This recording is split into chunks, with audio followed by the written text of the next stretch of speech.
National Student Financial Aid Scheme has met with the South African Union of Students and direct payment partners to iron out issues raised by students around the direct payment system.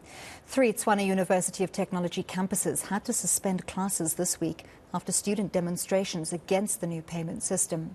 The new system will see NSFAS make direct payments into bank accounts using independent service providers instead of doing it through higher learning institutions.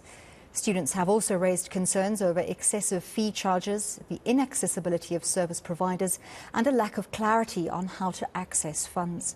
For more on what came out of this meeting, I'm joined by the NSFAS spokesperson, Slumezi Skosana. Mr. Skosana, thank you so much for your time on South Africa Tonight this evening. It's great to speak to you.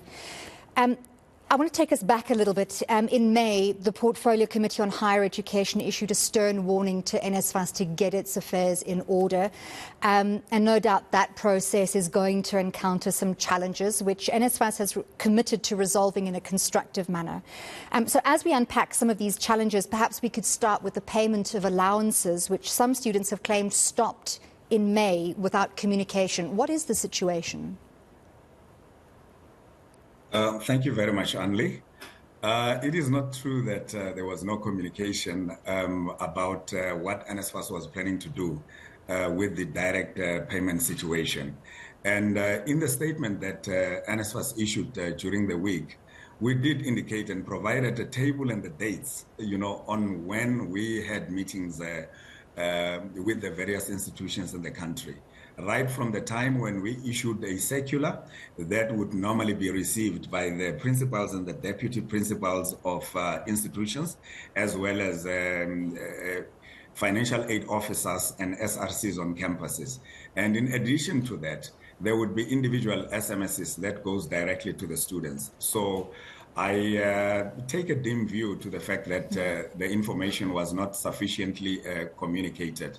But I must comment that there could have been some misinformation and some suspicion that maybe we were not serious about implementing the direct payment solution. And when it did happen, it caught some people napping.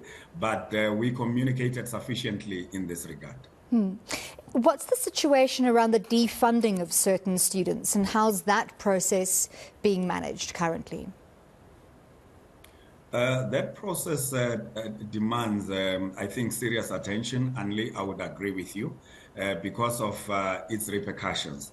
But we also take seriously the fact that we were warned, like you earlier pointed out in your prefix, to the interview, that the portfolio committee did not mince words about the problem that it found, that some people were benefiting unfairly, or undeserving people were benefiting, from the funding.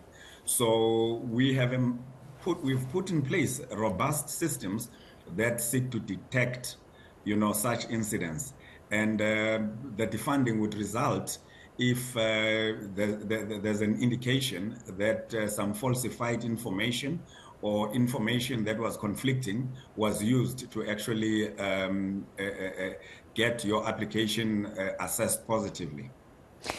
So, of course, everyone, I think, understands the need for funding to be applied productively and to remove students from the system if they don't legitimately qualify for funding. But it seems once again, and this is coming from students themselves, that, the communication that they have received in, their perception is that it has been lacking. There is a need to be firm. The NSFAS has said you are going to be firm. But are you confident that your systems are running as they should be and that there are no students being erroneously defunded? Well, I cannot rule out that possibility, obviously, with systems being new and being tested along the way. But we are confident that the systems we've put in place are operating at an optimal level in terms of detecting areas of potential mischief when it comes to the application process. But we know that it cannot be absolutely foolproof. We might be proven wrong differently, but we've got corrective measures in action in place in case there are such instances to be dealt with. Now, one of the challenges also being reported by students and student bodies is the inaccessibility of service providers. And specifically, that could prove a serious challenge in instances where students want to query why they have been defunded. And if they cannot get hold of service providers, that process is made very difficult. How are you addressing it? I agree with you wholeheartedly, Anli, that we have seen that as a blind spot when we are interacting with the student leaders who have been very, very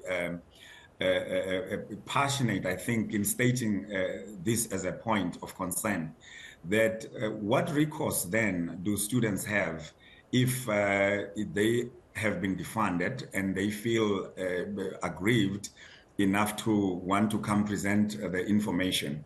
So we have a system of students, calling in, to find out what the status of their application or status of their defunding is, so that the SMS that we send to the student states exactly that the reason for the defunding.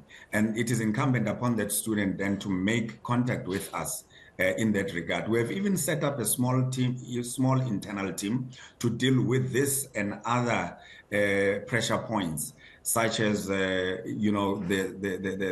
alleged inaccessibility of service providers.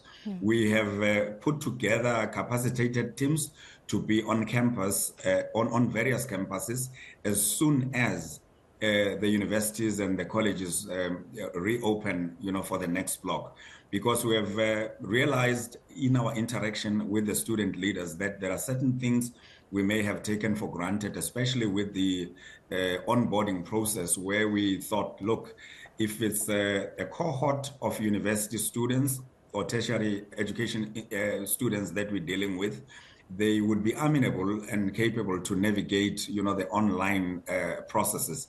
But we realize that there's a good cohort of people that would be assisted physically in onboarding and therefore successfully processing their payments. One last question before I let you go. Students and student bodies have also raised the issue of transactional charges. NSFAS plans to revisit that fee structure for your bank account. What processes are underway to accommodate students in this regard?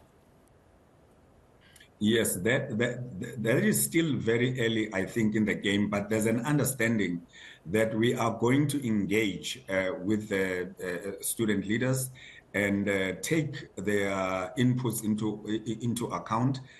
I don't want to preempt the outcome of these processes, but there's a very serious commitment to finding an answer, because the ultimate goal, Anli, is to ensure that the students get their allowances on time and they get their allowances as full as it can be the case.